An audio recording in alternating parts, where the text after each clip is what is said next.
안녕하세요. 오늘의 이슈를 알려드리는 윤 기자입니다. 오늘의 핫 키워드 6. 지금 바로 알아보겠습니다. 6위. 6위는 우크라이나 전쟁입니다.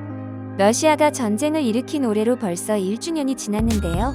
전문가들은 국력을 소진한 러시아가 결국 붕괴되거나 중국에 종속될 것이라는 예상을 하고 있습니다. 이 경우 가장 큰 수혜국은 역시 중국입니다. 이미 중국은 우크라이나 전쟁으로 많은 이득을 보고 있는데요. 미국의 제재로 서방 기업이 철수한 러시아 내수 시장을 중국 기업들이 차지하고 있습니다. 고립된 러시아는 시장과 자원을 중국에 헐값에 넘겨줄 수밖에 없는 상황이라고 합니다. 이처럼 우크라이나 전쟁은 러시아의 중국 종속화를 가속시키고 있어서 전문가들은 국제사회가 신속히 대응책을 모색해야 한다고 주장합니다. 5위는 튀르키예 강진입니다.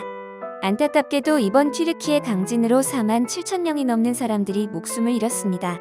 그 후로 얼마 지나지 않아 2주 만에 규모 6.3의 지진이 또 발생했다고 합니다. 이번 지진의 진동은 레바논과 이집트에서도 느껴질 만큼 강진이라고 하는데요.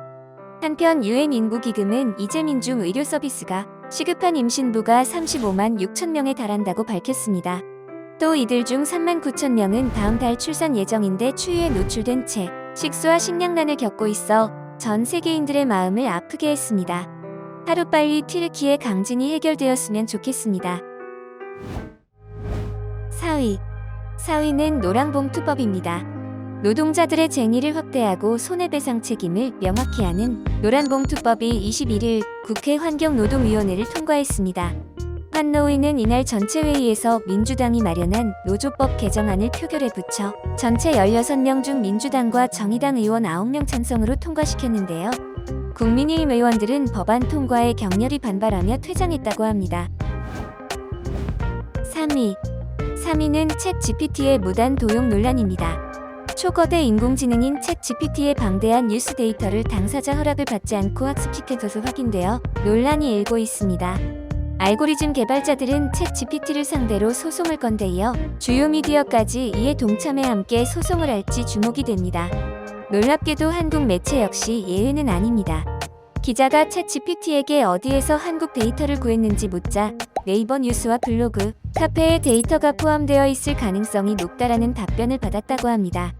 또 구체적인 언론 매체를 명시해 달라는 요청에 대해서는 연합뉴스와 매일경제, 한겨레, 조선일보, 중앙일보 등 한국의 주요 신문과 웹사이트의 뉴스 기사와 같은 다양한 출처에서 왔다고 말해 충격을 주었습니다. 2위는 조직적 전세 사기로 126억을 가로챈 건물주가 경찰에 구속되었다고 합니다. 인천경찰청 광역수사대는 사기 등의 혐의로 건축업자 62살 A씨를 구속했다고 밝혔는데요. 또 범행에 가담한 공인중개사와 바지 임대업자, 중개보조인 등 공범 58명은 불구속 입건했습니다. 이들은 지난해 인천시 미추홀구 일대 아파트와 빌라 등 공동주택 163채의 전세 보증금 126억 원을 가로챈 혐의 등을 받고 있습니다. 대망의 1위는 이재명 방탄 논란입니다. 이재명 방탄 논란으로 요즘 관심이 뜨거운 가운데 이번 주 검찰 소환 조사를 마친 더불어민주당 이재명 대표가 연일 자신을 둘러싼 이른바 방탄 프레임을 뚫기 위한 돌파구 마련에 고심하고 있다고 합니다. 검찰이 영장 청구까지 검토하고 있는 가운데 사실 이 대표에게는 향후 법리 다툼의 고충보다 더 큰 정치적 고민거리가 있다고 하는데요. 그것은 뭘 해도 방탄 프레임 혐의를 벗지 못한다는 데 있습니다. 전국 민생 투어로 장외 여론전에 나서도 경제, 안보 현안 논의를 위한 임시국회를 열어도 이재명 방탄이란 꼬리표가 늘 따라붙습니다. 그 꼬리표를 떼기 위해서인지 이재명 대표는 신년 기자회견에서 대통령 4년 중 임제 개헌, 비상경제회의, 영수회담 등 굵직한 현안을 패키지로 제안한 배경도 국면 전환을 노린 것이란 분석이 나옵니다. 모쪼록 나라 안에 어수선한 상황들이 잘 해결되었으면 좋겠네요. 오늘의 소식은 여기까지입니다. 다들 구독, 좋아요 눌러주셨죠?